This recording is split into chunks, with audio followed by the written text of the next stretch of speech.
नमस्कार, बहुत स्वागत है आपका। आप देख रहे हैं गणेशा धर्मा सन्मार्ग।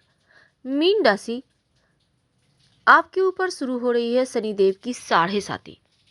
तो इस नए साल पर आपके जीवन में क्या कुछ बड़ा बदलाव मीन होगा? राशि 2022 शनि की साढ़े साती हो रही है शुरू।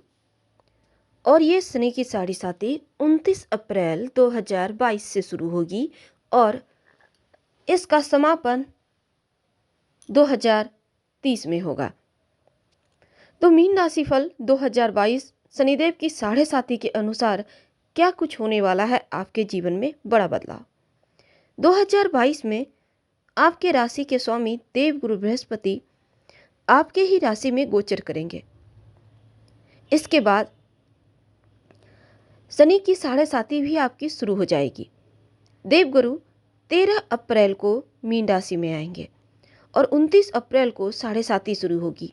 राहु भी आपके द्वितीय भाव में गोचर करेंगे, लेकिन जो केतु हैं वो अष्टम भाव में।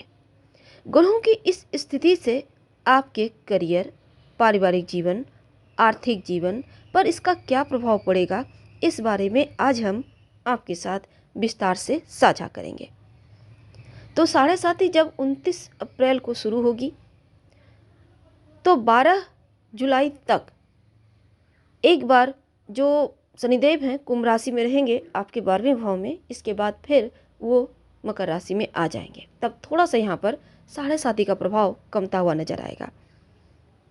पारिवारिक जीवन के लिहाज से 2022 से लेकर 2025 तक का वक्त, क्योंकि ये चढ़ती हुई साढ़े साती है, सामान्य रहेगा, लेकिन स्वास्थ्य को लेकर थोड़ा ध्यान देना होगा।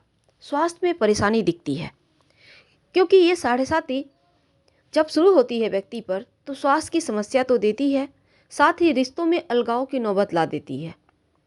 यानी वैवाहिक जीवन में टेंशन, दूरियां, ये आम बात होती है साढ़े साती में। तो इसलिए आपको अपने रिश्तों को लेकर चलना होगा, रिश्तों को संभालना होगा। अगर हम आपके करियर की बात करें तो करियर पर पकड़ बनाने की बहुत आवश्यकता है। हालांकि विदेश से लाभ, विदेश यात्रा, विदेशी भूमि पर बसना जैसे योग भी बनेंगे इस समय, इसके लिए कहीं कोई दिक्कत नहीं है। पर अगर आप के घर में कोई बच्चे विवाह के योग हैं तो आपको सोच समझकर उनके विवाह का निर्णय लेना चाहिए। अब शनि की साढ़े साती भी शुरू होगी तो निर्णय लेने की क्षमता प्रभावित जरूर होगी। इसलिए संतान पक्ष से किसी तरह की आपको खुशखबरी जो मिलेगी वो 12 जुलाई के बाद मिलेगी। अप्रैल के बाद आपके जो राशि के स्वामी हैं देवगुरु आपकी ही राशि में है, इसलिए पारिवारिक जीवन में सामंजस्य दिखेगा और मीन राशि के जातक परिवार के लोगों के साथ धार्मिक यात्रा पर भी जा सकते हैं। भाई बहनों के जरिए कुछ लाभ भी आपको मिलेगा, लेकिन राहु आपके कुटुंब भाव में है तो यह साल आपके लिए शब्दों का इस्तेमाल सोच समझकर करने की सलाह देता है, क्योंकि वाणी दोष बना हुआ है। अपनी वाणी पर कंट्रोल रखना अति आवश्यक है। तो आपके लिए यहाँ पर राहु, शनि और गुरु तीनों ही इम्पोर्टेंट है। पर क्या होगा जब साढ़े साती शुरू होगी? तो बातचीत में आपको तालमेल तो रखना है।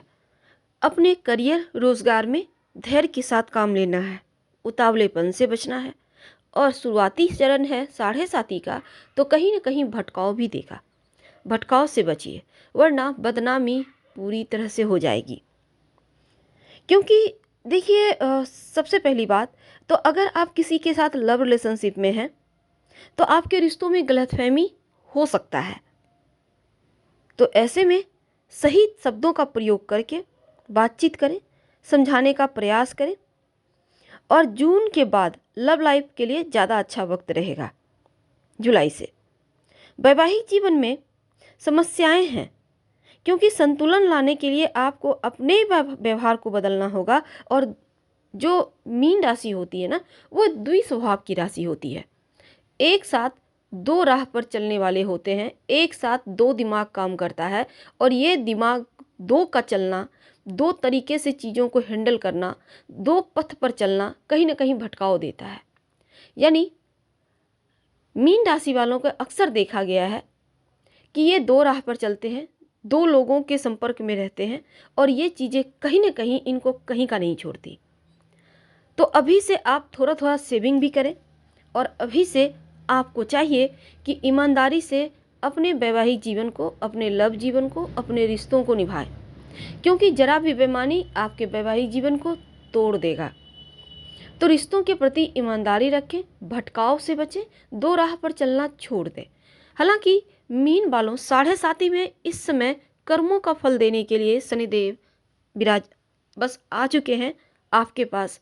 और साढ़े साथी के भले ही 29 अप्रैल से शुरू हो, लेकिन अभी से ही आपके ऊपर इसका प्रभाव दिखने लगा है।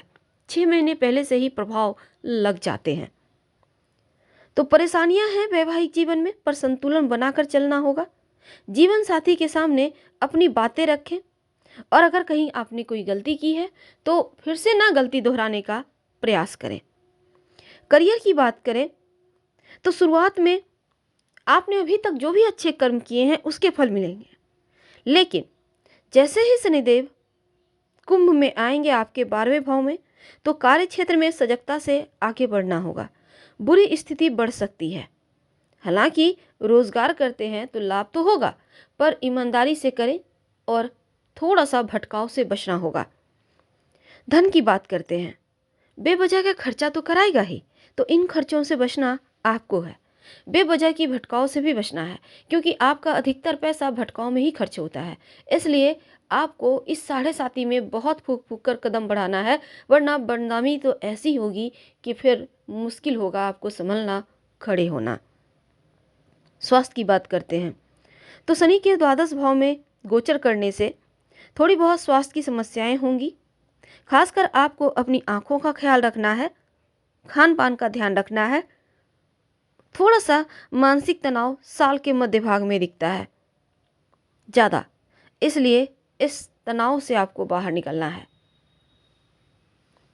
क्या करें कि सब कुछ अच्छा हो जाए, ये तो हम जानेंगे, लेकिन इसके पहले एक और बात देखिए। ये जो साढ़े साती है, ये जीवन के उन मुश्किल घड़ियों में आपको आगे बढ़ाने के लिए आता है जो आप पूरी तरह से इग्नोर करते हैं। यानी साढ़े साती व्यक्ति को एक सही मार्ग पर ले जाने का बस उस प्रभु का एक ऐसा जरिया है जहाँ पर कर्म का फल भोगने के बाद व्यक्ति खुद ही संभल जाता है। अगर ना संभले तो फिर और मुश्किल होगी, क्योंकि साढ़े साती का मतलब होता है 7.5 साल। तो ऐसे में दो शब्दों में और जान लें कि इस साढ़े साती में इन कम से कम 2025 तक क्या होगा, फिर हम बात करेंगे आगे की।